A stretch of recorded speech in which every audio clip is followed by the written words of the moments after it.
They ask me this question now, the fresh conscripts with their clean uniforms and eyes that still hold something like hope.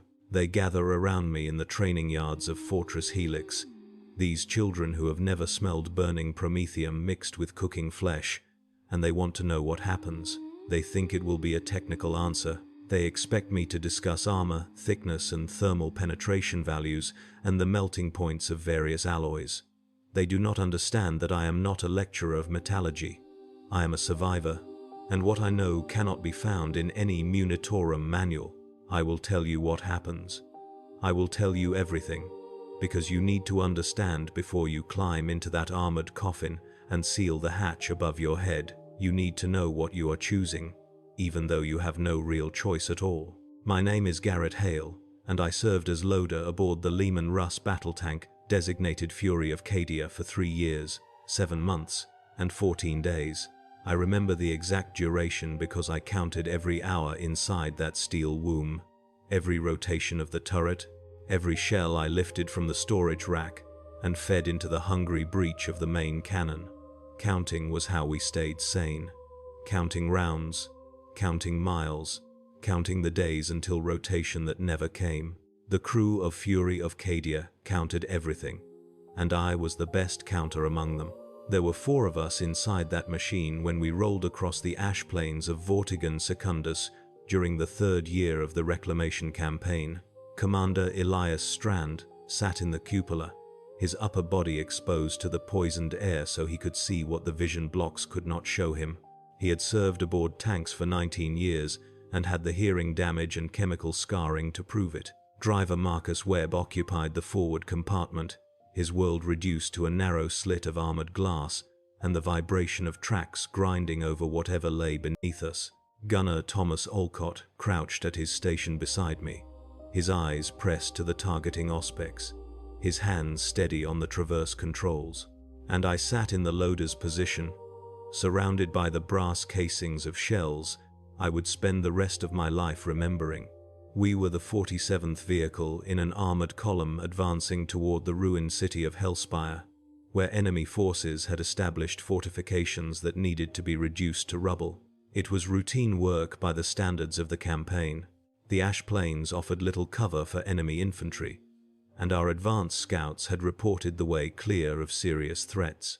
What they had not reported, what they could not have known, was the single enemy soldier who had buried himself beneath 3 feet of volcanic ash with nothing but a breathing tube and a patience that bordered on the divine. I did not see him. None of us saw him. The first indication that anything was wrong came from Webb, whose viewport faced forward and slightly downward. He said something, just one word, but the word was lost in the roar of our engine and the constant chatter of the Vox. I turned toward him, my hand resting on the next shell in the loading sequence, and I saw his face through the gap between equipment housings. His expression was confusion, not fear. He did not understand what he was seeing. Then the world became heat. You want to know what happens when a Melta weapon strikes a tank's weak spot? Let me tell you about temperature first, because temperature is the heart of everything that follows. A Melta weapon does not fire projectiles in the traditional sense. It unleashes a beam of pure thermal energy, a focused column of heat so intense that it exists at the edge of physical possibility.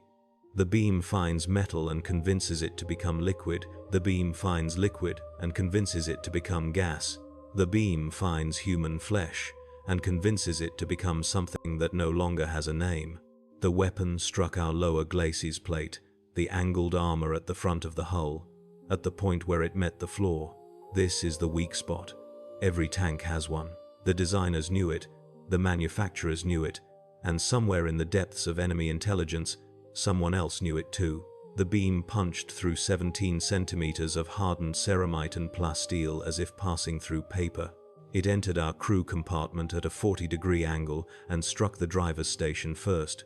Marcus Webb had 0.3 of a second to understand what was happening to him. I have calculated this duration many times over the years, using the penetration speeds listed in technical manuals and the distance from the hull breach to his position. 0.3 of a second. It was not enough time to scream, which is the only mercy I can offer in this telling. The beam vaporized his legs at the knee, converted the metal of his seat into a spray of molten droplets, and continued upward into the crew compartment where the rest of us sat. The temperature inside a tank during normal operation is uncomfortable. The engine throws heat backward, the crew throws heat outward, and the armor absorbs heat from external sources and radiates it inward. We lived in a constant state of sweating, of wiping our faces with rags that were never quite dry, of drinking water that tasted like metal and desperation. The temperature inside Fury of Cadia during the 3 seconds following the Melta strike exceeded 1500 degrees in the forward compartment. I know this because I have read the technical analyses. I know this because I have spoken with Medicae who studied our wounds. I know this because I felt it, in my flesh, in my bones, in the parts of me that still wake screaming in the night, despite 18 years of distance from that moment. The beam did not strike me directly. This is why I am alive to tell you this story. The beam struck Webb, struck the forward compartment, struck the ammunition storage compartment beside my left leg. It did not strike me. But heat does not need to strike you directly. Heat travels. Heat fills enclosed spaces like water fills a cup. Heat reaches into every corner and touches everything with equal enthusiasm. My uniform caught fire. Not from flames, because there were no flames yet, but from simple thermal radiation. The fabric exceeded its ignition temperature and began to combust against my skin. My exposed hands, reaching for the shell I would never load, blistered and split in the span of a single heartbeat. The air I was breathing became something that could no longer sustain life, superheated to the point where inhaling it would cook my lungs from the inside out. I did not inhale. This is another reason I survived. In the moment before the strike, I had been in the middle of an exhalation, pushing air out of my body in preparation for the physical effort of lifting the next shell. When the heat came, my lungs were empty, and some instinct deeper than thought kept them that way. I held my breath as the world became an oven. I held my breath as my crewmates died around me. I held my breath as my own body began to cook. Thomas Alcott, the gunner, was facing away from the breach point. He had time to turn his head, to see the light that was brighter than any weapon flash, to open his mouth in preparation for a scream he would never complete. The heat caught him mid-motion. I watched his face change. I watched his skin tighten and split and blacken in a wave that traveled from left to right across his features. I watched his eyes boil. There is no other word for it. The fluid inside them reached temperatures that human biology was never designed to experience, and they boiled inside their sockets, and he was dead before his body finished falling. Commander Strand was partially exposed through the cupola hatch. The upper half of his body was outside the tank, breathing the poisoned air of Vortigern Secundus, looking for threats that had already found us. The lower half of his body was inside, seated in the commander's chair, connected to the intercom system he would never use again. The heat took him from the waist down. I do not know if he felt it. I do not know if the part of him that was outside had any awareness of what was happening to the part of him that was inside. I only know that when the Medicae teams finally pulled his remains from the wreckage, they found that he had been bisected by temperature. Above the waist, he was intact. Below the waist, there was nothing left but char. All of this happened in 3 seconds. The technical manuals say that a Melta beam maintains lethal thermal output for approximately 2.7 seconds after initial penetration. The remaining 0.3 seconds represent the dissipation phase, when the weapon's energy disperses through the target and the surrounding environment. 3 seconds, the duration of a single breath, if you were foolish enough to breathe. I was on fire. My hands were destroyed. My face was damaged beyond what I would later recognize in mirrors. But I was alive, and some part of my training, buried beneath the agony and the terror, remembered what I was supposed to do when the tank was disabled. I remembered the emergency hatch. I remembered the procedure. I do not remember choosing to move, but I must have moved, because the next thing I knew, I was outside, rolling in the volcanic ash, trying to extinguish flames that had already done their work. The tank was still burning when the Medicae found me. It would burn for 6 more hours, until the promethium reserves were exhausted and the ammunition had finished cooking off in a series of secondary explosions that sent shells screaming into the ash in random directions. I lay 40 meters away, wrapped in bandages that had already soaked through with fluids that used to be my skin, watching Fury of Cadia become a pyre for the 3 men I had counted time with. They tell me I tried to go back in. They tell me it took 4 soldiers to hold me down while the Medicae worked on my hands. I do not remember this. I do not remember anything between the rolling in the ash and waking in the field hospital, my body suspended in a gel tank that was supposed to help the burns heal, my mind suspended in a pharmaceutical fog that was supposed to help me forget. I did not forget. You cannot forget the smell of your crewmates cooking. You cannot forget the sound of ammunition beginning to detonate inside a compartment you occupied 3 seconds earlier. You cannot forget the heat. The heat stays with you. It burrows into your bones and makes a home there. And on cold nights, 18 years later, you still feel warm in places that should feel nothing at all. The Medicae did what they could with my hands. The fingers on my left hand are mine, scarred and shortened, but functional. The fingers on my right hand are augmetic, bronze-colored replacements that do not feel heat or cold or the texture of the shells I still load every day. My face required 17 surgical procedures spread across 2 years of recovery. The man I see in mirrors is not the man who climbed into Fury of Cadia on the morning of the strike. He is someone else, someone assembled from scar tissue and determination and a guilt that has no name. They asked me, during the recovery, if I wanted to be released from armored service. The Munitorum has provisions for soldiers who have been too badly damaged to continue in their assigned roles.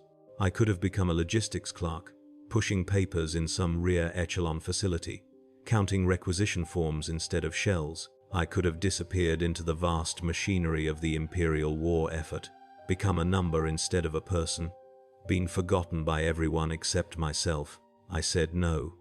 I requested reassignment to another tank crew. The officers who processed my request thought I was being brave. They recorded my decision in my service file with language that suggested commendation and heroism. They did not understand that I was not being brave. I was being punished. I was choosing to climb back into the steel coffin because I could not allow myself to escape when Webb and Alcott and Strand had not escaped. I was choosing to spend the rest of my life surrounded by armor that I now knew could not protect me, waiting for another beam of light to come through the wall and finish what the first one started. The crew of my second tank did not know what to make of me. They had heard the stories, seen the scars, watched me load shells with mechanical precision despite hands that should not have been capable of the task. They asked me questions at first, the same questions you are asking now, and I answered them with technical details and clinical descriptions that satisfied their curiosity without touching the truth. I told them about armor penetration values and thermal expansion coefficients. I did not tell them about the smell. I did not tell them about Thomas Alcott's eyes. I served on 4 more tanks over the following 15 years. None of them were destroyed while I was aboard. None of them were even seriously damaged. I accumulated medals and commendations, and the kind of service record that eventually leads to reassignment as an instructor. I became the man who teaches fresh conscripts what happens when a Melta weapon finds its target. I became the man who answers their questions with a truth they are not prepared to understand. The training facility at Fortress Helix processes 1,200 recruits every cycle. They come from conscription centers across the subsector, young men and women who have been told they will serve the Emperor aboard the mightiest land vehicles in the Imperial arsenal. They arrive believing they will be invincible, encased in ceramite and plasteel, protected from the horrors that kill ordinary infantry. They do not understand that the armor is not protection. The armor is a container.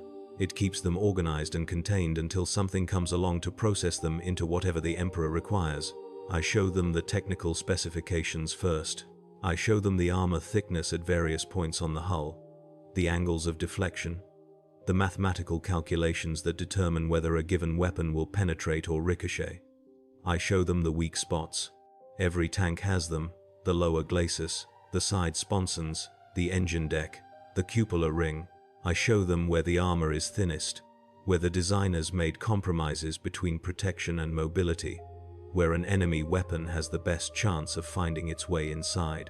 Then I show them my hands. I remove the glove from my right hand and let them see the bronze fingers, the joint mechanisms, the place where metal meets scarred flesh at my wrist. I remove the glove from my left hand and let them see the shortened fingers, the skin that looks like melted wax, the nails that grow in twisted and discolored because the tissue beneath them was cooked. I show them my face, the face they have been politely trying not to stare at since I walked into the training hall. I let them look. I let them understand that this is what survival looks like when a Melta weapon finds the weak spot. Some of them ask to be reassigned to other duties. The Munitorum grants these requests when possible, because a soldier who cannot function inside a tank is worse than no soldier at all. Some of them become more determined, more focused, more committed to learning everything I can teach them about survival. These are the ones who will crew the tanks that roll out of Fortress Helix next month, next year, for the next century of endless war. These are the ones I might see again someday, in the field hospitals, or the memorial lists, or the technical analyses that describe how their vehicles were destroyed. I had a dream last night, the same dream I have had every night for 18 years. I am back inside Fury of Cadia, and the light is coming through the wall, and I am trying to warn Webb, but my voice does not work. The light comes, and the heat comes, and I watch my crewmates die again, and then I wake up in sheets soaked with sweat that my body produces as if still trying to cool itself from flames that stopped burning almost 2 decades ago. The Medicae have given me pharmaceuticals for the dreams. I do not take them. I do not deserve to forget. There is something I have not told you yet. Something I have not told anyone, not the officers who processed my recovery, not the recruits who sit in my training sessions, not the counselors the Munitorum sometimes sends to evaluate soldiers with service records like mine. I have kept this detail private for 18 years, and I am telling you now because you asked the question and because you deserve a complete answer. In the moment before the Melta beam struck, I saw the enemy soldier. I saw him rise from the ash, brushing grey powder from his shoulders, raising the weapon that would kill my crewmates and reshape my life. I saw him, and I did not call out a warning. I did not alert Commander Strand to the threat. I did not do anything except stare at this figure emerging from the ground like a corpse clawing its way out of a grave. And by the time my brain processed what I was seeing, the beam was already traveling through the air toward our hull. I have asked myself, every day since then, whether those fractions of a second could have made a difference. If I had shouted a warning, would Strand have dropped into the cupola? Would Webb have swerved the tank? Would the beam have missed the weak spot and struck armor thick enough to stop it? I do not know. I will never know. I know only that I saw the threat and I did not respond, and 3 men are dead because my reactions were not fast enough. This is the weight I carry. This is the heat that never fades. This is what happens when a Melta weapon strikes a tank's weak spot, for those of us lucky enough to survive. The recruits do not ask about guilt. They ask about physics and procedures and survival techniques. They want to know if there is anything they can do, any action they can take, any preparation that will save them when the light comes through the wall. I tell them the truth. I tell them that survival in a tank depends on factors beyond their control. I tell them that the enemy chooses when and where to strike, and the crew can only respond to choices that have already been made. I tell them that the best they can do is maintain their vehicle, trust their crewmates, and pray to the Emperor that today is not the day. Some of them find this answer unsatisfying. They want to believe that skill and training and determination will protect them. They want to believe that their fate is in their own hands. I do not disabuse them of this belief, because hope is the only fuel that keeps a soldier moving forward, and soldiers without hope become liabilities on the battlefield. I let them believe what they need to believe. I let them climb into their assigned vehicles with confidence that experience will eventually erode.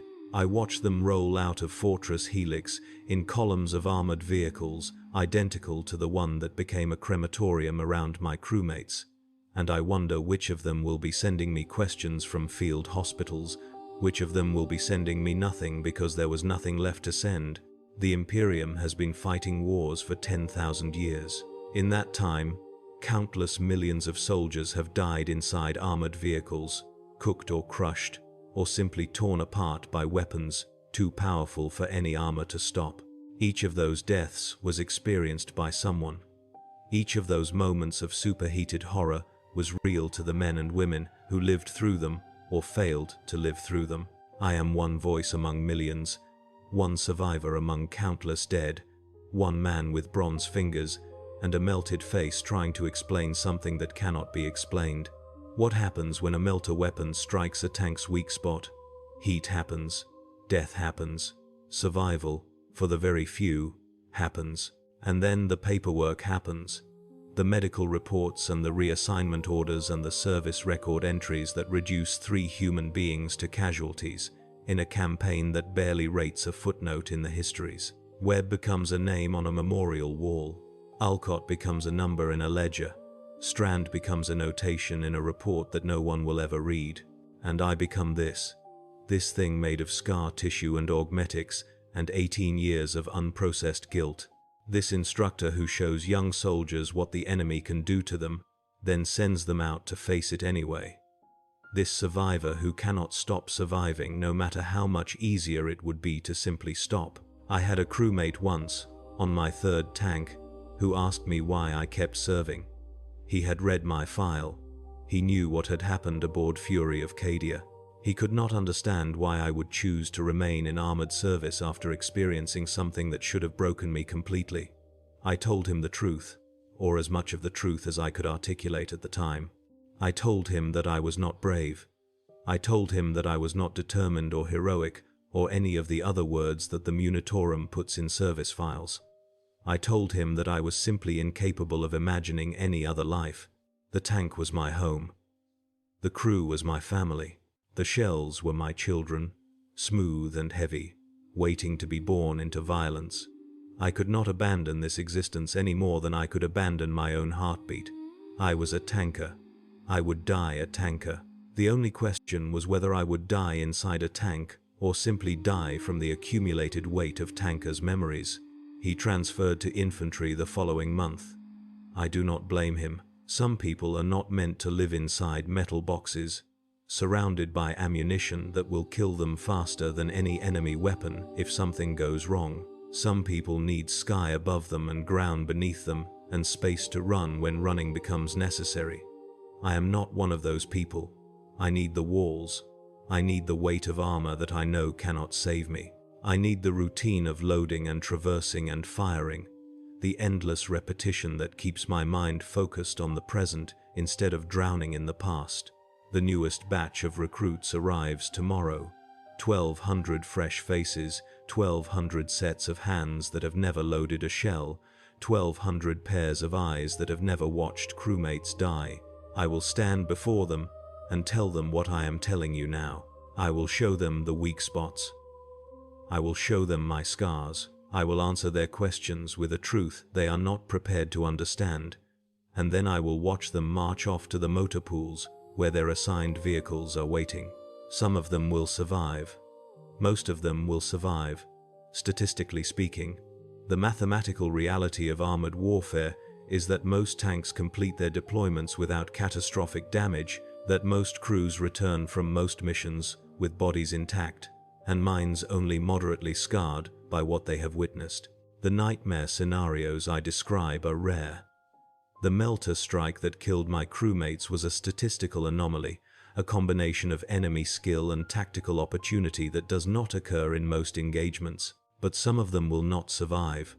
Some of them will experience exactly what I experienced: the light through the wall, the heat that fills every space, the 3 seconds that last forever. Some of them will die quickly, like Webb and Alcott, their bodies converted into something unrecognizable before their brains can process what is happening.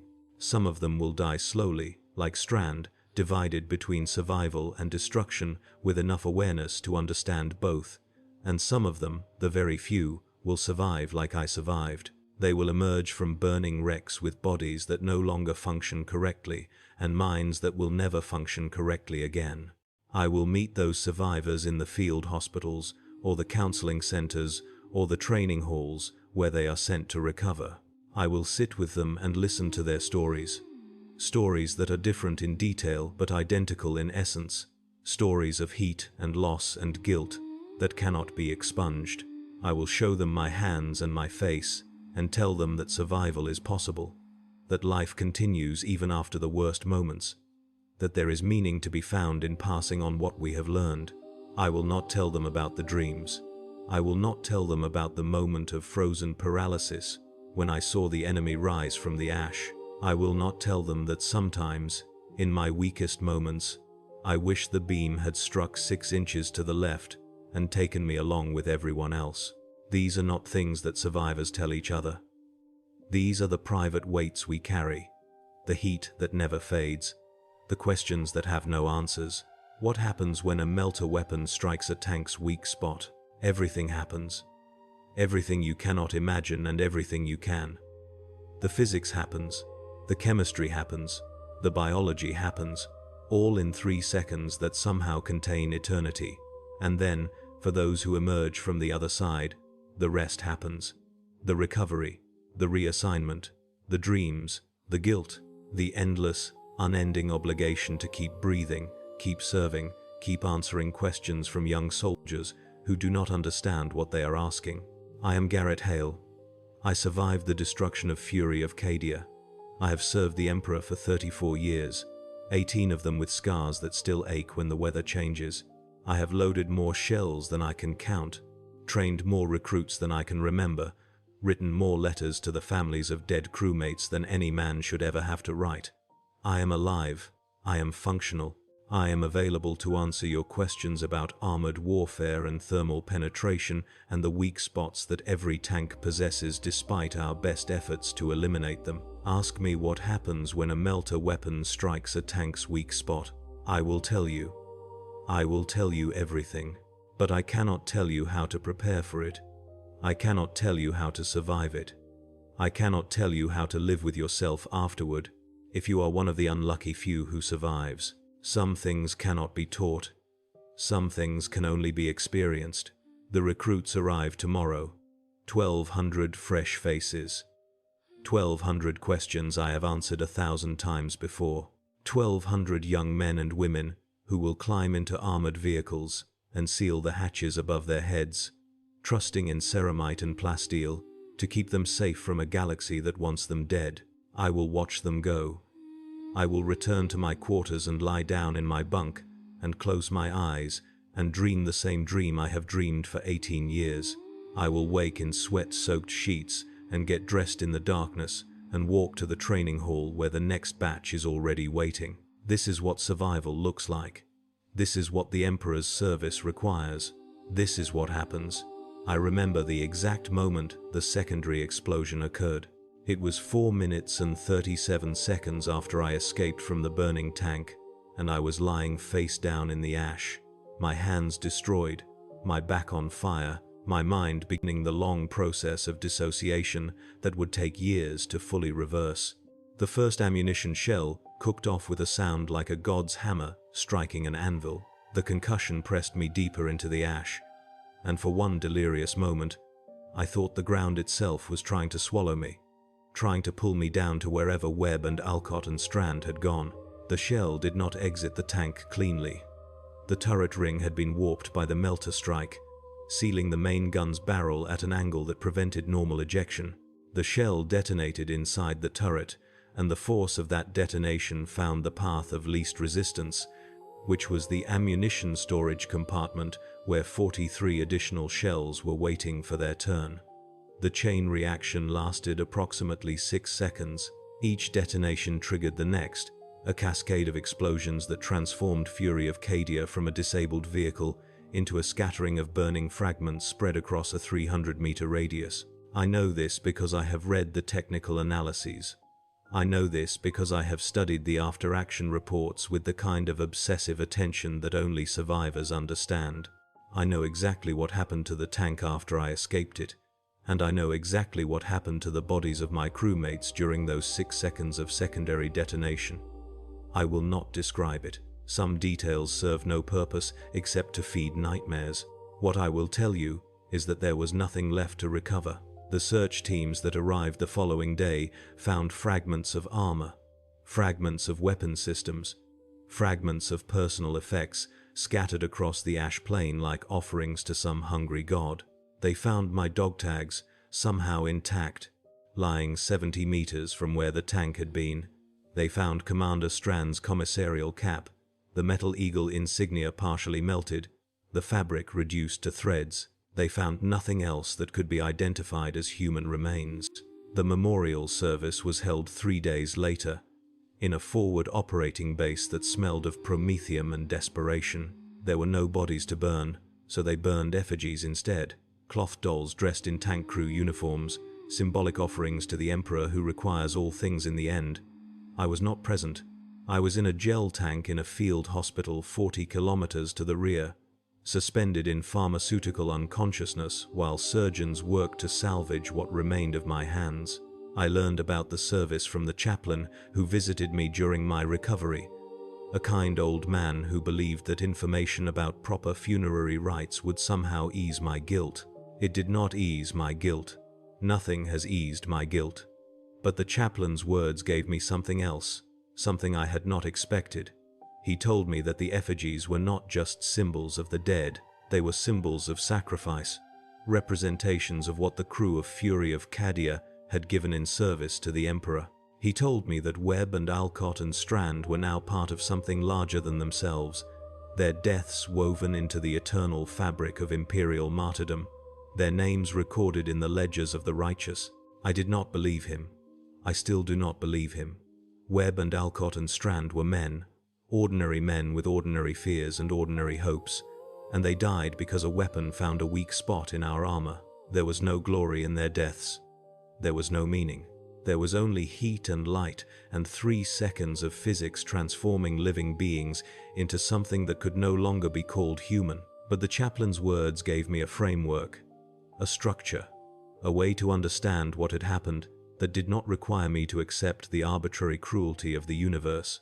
The effigies burned, and the smoke rose, and somewhere in that smoke were the souls of my crewmates, ascending to whatever reward the Emperor provides for those who die in his service. I could not believe it, but I could pretend to believe it, and pretending was enough to keep me moving through the days and weeks and months of recovery. I learned, during that recovery, that I was not the only survivor of Melta strikes in the campaign. The Medicae ward, where I spent 4 months, contained 17 other tankers who had experienced similar destruction, similar losses, similar transformations from intact human beings into the scarred remnants that survived.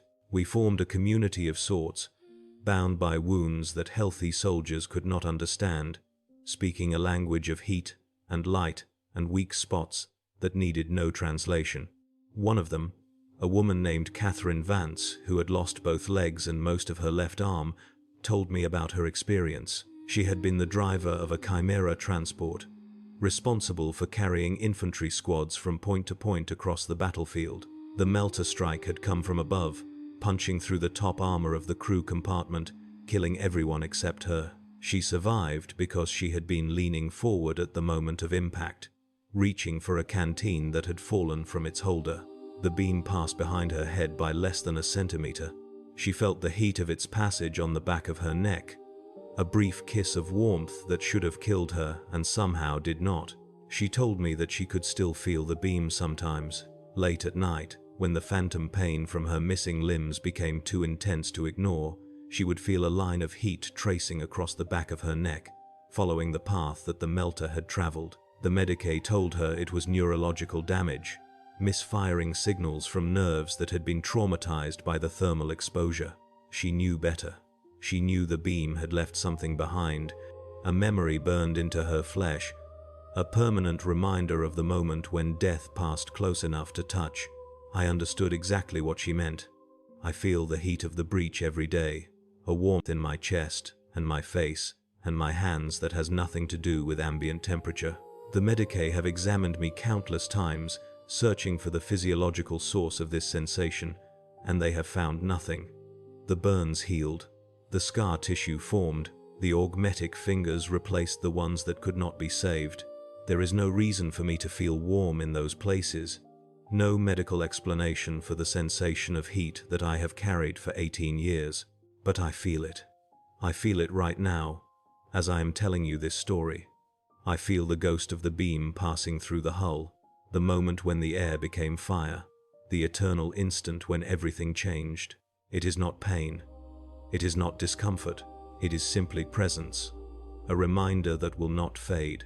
A weight of heat that I will carry until the day I finally stop carrying anything at all. Catherine Vance died 6 months after our conversation. Not from her injuries, which had stabilized enough to allow discharge from the Medicaid ward, but from her own hand. She found a way to acquire a las pistol, and she used it in the barracks where the recovering wounded were housed, and the Munitorum recorded her death as a training accident, because suicide is forbidden by Imperial law, and acknowledging it would have required paperwork that no one wanted to complete. I did not attend her memorial service either. I was still recovering, still suspended in the pharmaceutical fog that kept the worst of the memories at bay, still learning to use the bronze fingers that would become part of my identity. But I thought about her often in the years that followed. I thought about the line of heat on the back of her neck, the phantom sensation that would not fade, the weight that eventually became too heavy to carry. I wondered if I would reach the same point someday, if the heat that I feel in my chest and my face and my hands would eventually become unbearable, if I would seek the same escape that she had sought. I have not reached that point. I do not know if I ever will. The heat remains, constant and familiar, but it has not grown heavier with the years. If anything, it has become a companion, a presence that reminds me of what I survived, a warmth that keeps me connected to Webb and Alcott and Strand in some way that I cannot fully articulate. They are gone, reduced to ash and fragments and entries in memorial ledgers, but the heat they left behind still lives in me, still pulses beneath my scars, still reminds me that I was there when the light came through the wall. The recruits do not ask about this. They ask about survival techniques and emergency procedures and the statistical likelihood of encountering Melta weapons in their assigned sectors. They do not ask about the weight of heat that survivors carry, the phantom sensations that will not fade, the community of the scarred who speak a language that healthy soldiers cannot learn. I do not volunteer this information. It would not help them. It would only add fear to the fears they already carry, anxiety to the anxiety that already keeps them awake in their bunks. What I tell them instead is simpler. I tell them to stay alert. I tell them to trust their crewmates. I tell them to maintain their vehicles and follow their procedures and respond to threats with the speed and precision that training provides. I tell them that survival is possible, that most tankers complete their service without experiencing the kind of destruction that I experienced, that the statistical odds are in their favor. I do not tell them about Catherine Vance. I do not tell them about the 17 other survivors in the Medicaid ward, the ones who emerged from Melta strikes with bodies and minds too damaged to continue in service. I do not tell them about the community of the scarred, the unspoken fellowship that binds us together across time and distance and the boundaries of units and campaigns. Some knowledge cannot be shared before its time. Some truths must be discovered through experience, if they are to be discovered at all. The heat pulses in my chest as I write these words. It pulses in my face, in my hands, in the places where the beam came closest and left its mark. It is 4 in the morning, and I cannot sleep, and tomorrow 1,200 recruits will arrive, expecting me to prepare them for a reality that cannot be prepared for. I will do my best. I will tell them what I know. I will show them the weak spots and the scars and the bronze fingers that replaced the ones that burned away. I will answer their questions with truth and precision and the clinical detachment that 18 years of survival have taught me, and then I will send them off to their tanks, their crews, their futures that may include a moment exactly like the one I experienced aboard Fury of Cadia. I will watch them go, and I will feel the heat pulse in my chest, and I will wonder which of them will join the community of the scarred. Which of them will carry their own weight of warmth until the day they finally set it down. This is what happens when a Melta weapon strikes a tank's weak spot. This is the truth that no training manual contains, the reality that no lecture can convey, the weight that only survivors understand. I am Garrett Hale. I am alive. I am warm in places that should be cold, and I will be waiting when the next survivor emerges from the fire, scarred and changed, and carrying their own heat that will not fade. I will be here to tell them what I am telling you now. You are not alone. The warmth you feel is real, and survival, whatever form it takes, is still survival.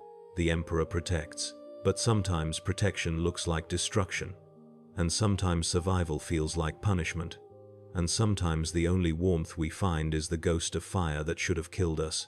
This is the truth. This is what